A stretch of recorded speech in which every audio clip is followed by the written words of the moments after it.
Instructionals. Hi everyone, this is assignment number 2, low technology, the pointing stick.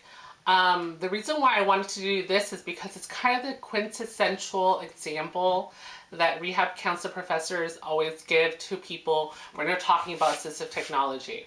And the first one always is, of course, breaks. What do you use the breaks for? To raise the height of the table, just in case a person with a wheelchair doesn't fit underneath their work table. That's what you do. You raise it up and then it fits in. And the other example always given is the person in a wheelchair using an elevator. The buttons might be too high for them to press a certain number that they want to reach. So what do? Do they have to wait and depend on a person, or, can we do something to facilitate their own ability to go wherever they want? And the stick is the quintessential example. I have one that's already done. I'll talk a little bit more about it afterwards. So let's just begin with the instructional on how to make a stick. You're going to have a dowel. This one's about 2 feet long. The one I bought from the hardware store was 4 feet long, so it was twice as long. And I just cut it in half and I made this example, and now I'm going to use the other half for this example. But make sure that you ask the person that you're going to make it for how long they want the stick to be, because some people might need to point and pick something really high up. And some people might not, because it's going to be a little bit more of a hassle to carry it around if it's super long. You're also need some sandpaper, 2 sets of shoelace, some gaffer's tape, or not gaffer's tape, I'm sorry, electrical tape, a really strong magnet. This one is called the neodymium magnets, I believe. Don't get the black ones, you have to get the silvery ones, and it should say super strong magnets on there. You're also going to need 2 chair tips. This is normally what you put underneath a chair to prevent it from ruining your hardwood floors or from sliding. And then the last thing you're going to probably need is a screw eye. And it's basically the screws on one side, and then it's like a circular shape so that you can lace your lanyard through or your wristlet through so you can hold the stick and let go. It'll still be attached to you. So the first thing you're going to do is you're going to saw it to the desired length, and then you're going to sand it. Make sure that it's very smooth and is free of any splinters, okay? So this is what you're going to do for both sides. And also, of course, the tips of it as well. Okay, so this one's pretty good. And then the next thing you're going to want to do is you're going to actually put these 2 tips onto the ends of the dowel. So you're going to put one side like this, and make sure that the chair tip is somewhat similar size so that when it fits on, it stays snug on there. Feel free to put it against the table to secure it. On one side, put the magnet into it to the bottom, okay? And then you're going to put it on to the tip. And there is a method to by madness. I want to make this multi-purpose, and so what you're going to do is you're going to put the magnet in there so that, let's say you're at work, you're in the wheelchair and you drop something like a paper clip.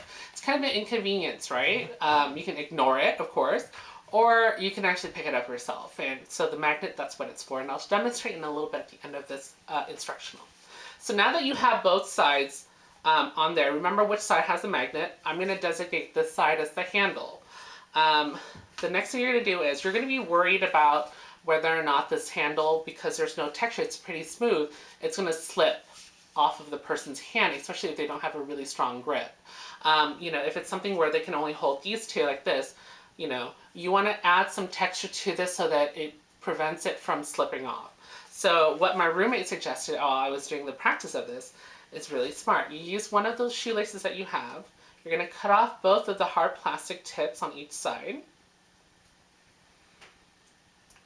Okay. And then you're going to cut a little piece of electrical tape, and you're going to secure one side to the side where you're going to have the handle, like this.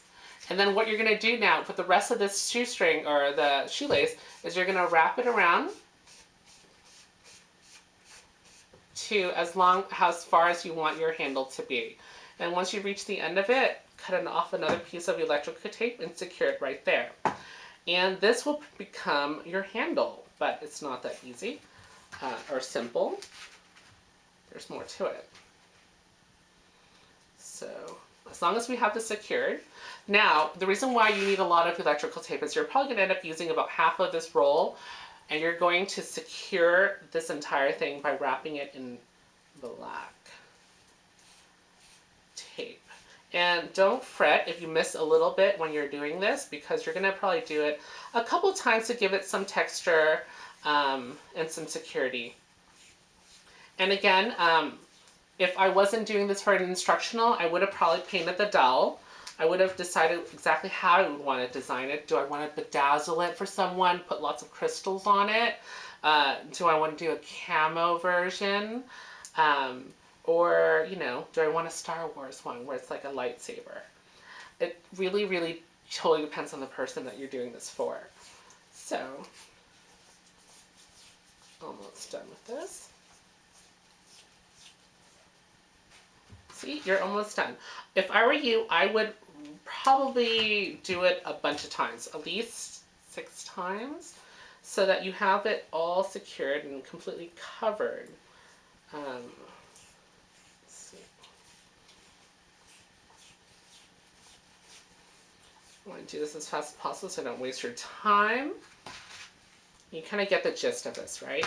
So this is pretty good. And if you do it a bunch more times, you'll notice and you'll feel the ridges from the shoelace is there. And it's going to keep you from slipping when you're holding the handle, okay?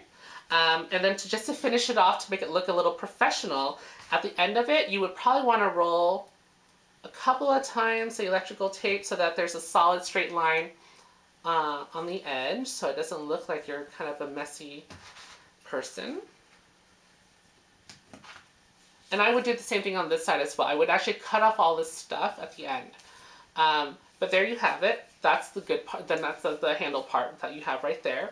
What you're going to do now is you're going to use your eye screw, and then you're going to kind of twist it into the chair tip, and then also into the dowel to secure it into place.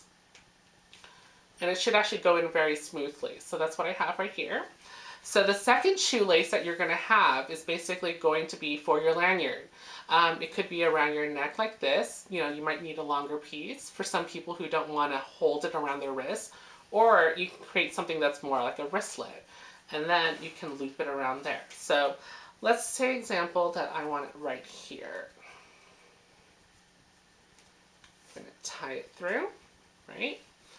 And then I'm going to take this and I'm going to put it through, and then I'm going to loop it through. And then it kind of stays there. You have extras, you can cut it off, you can fray it, you can beat it, whatever you want to do. I'm just going to cut this off so it's a little bit clean. All right. And then there you have it. Now you have the lanyard or the wristlet. This prevents it from slipping off someone's hand when they're using it, like that. The shoelace obviously creates the texture and holds it. And then you just want to make sure that your magnet is on there securely. And say, let's see, here's the safety, the paper clip.